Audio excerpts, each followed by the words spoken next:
आज माउंट आबू में फिर किया गया धरना प्रदर्शन।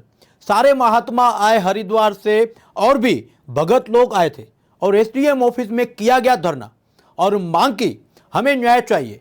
फॉरेस्ट डिपार्टमेंट डीएफओ साहब से पूछा तो कुछ बोले नहीं कि हमें नहीं पता, आप एसडीएम सबसे पूछो, ऐसा कहा डीएफओ। और महात्माओं को मांग है कि हमें न्याय चाहिए।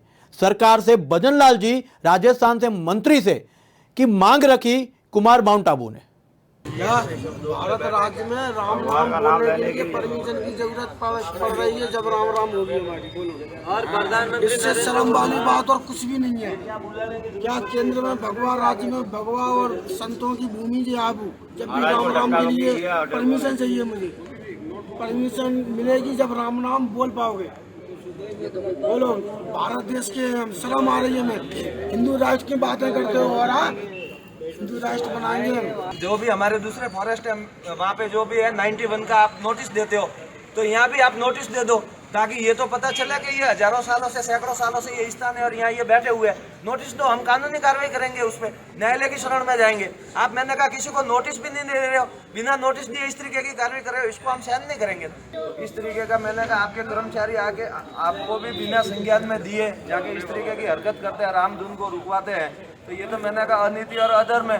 पूरा देश जब सनातन की ओर बढ़ रहा है, सब जगह, हर गांवों में, हर मंदिर पे राम मंदिर का जब उद्घाटन हो रहा है तो हर मंदिर पे, हर गांव में रामधुन चल रही है, तो यहाँ पे माउंट आबू के अंदर रामधुन रुकवाने का क्यों कार्य किया जा रहा है। दूसरी बात, हमारे जितने भी साथी ये बोल रहे थे कि वहाँ पे जो महाराज जी विराजे हुए थे वो देवलोक हो गए, ये महाराज जी नए आए, तो मैंने इनको कहा कि हमारे साधु संतों की जो सनातन संस्कृति है उसमें जब गुरु महाराज शरीर छोड़ते हैं तो उसके बाद में गुरु शिष्य परंपरा के अंदर फिर शिष्य आके वहाँ बैठते हैं। तो मैंने कहा, किसी की समाधि ऐसे खुली नहीं रहती, वहाँ पे उसकी कई क्रियाएं करनी पड़ती है, पूजा होती है उसकी, तो उसके लिए तो साधु वहीं रहेंगे।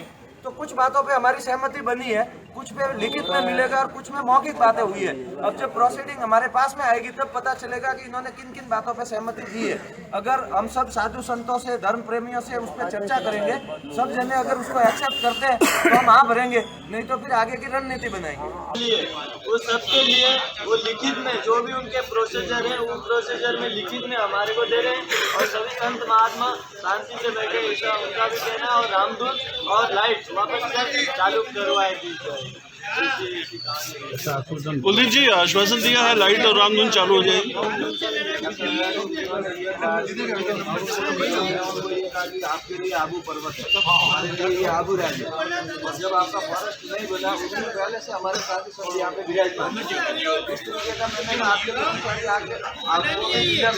दिए रामधुन को रुकवाते हैं, इन्होंने, मैंने कहा, अनीति और अधर्म है। पूरा देश जब सनातन की ओर बढ़ रहा है, सब जगह, हर गांवों में, हर मंदिर पे राम मंदिर का जब उद्घाटन हो रहा है तो हर मंदिर पे, हर गांव में रामधुन चल रही है, तो यहाँ पे माउंट आबू के अंदर रामधुन रुकवाने का क्यों कार्य किया जा रहा है। दूसरी बात, हमारे जितने भी साथी ये बोल रहे थे कि वहाँ पे जो महाराज जी विराजे हुए थे वो देवलोक हो गए, ये महाराज जी नए आए, तो मैंने इनको कहा कि हमारे साधु संतों की जो सनातन संस्कृति है उसमें जब गुरु महाराज शरीर छोड़ते हैं तो उसके बाद में गुरु शिष्य परंपरा के अंदर फिर शिष्य आगे वहाँ बैठते हैं। तो मैंने कहा, किसी की समाधि ऐसे खुली नहीं रहती, वहाँ पे उसकी कई क्रियाएं करनी पड़ती है, पूजा होती है उसकी, तो उसके लिए तो साधु वहीं रहेंगे।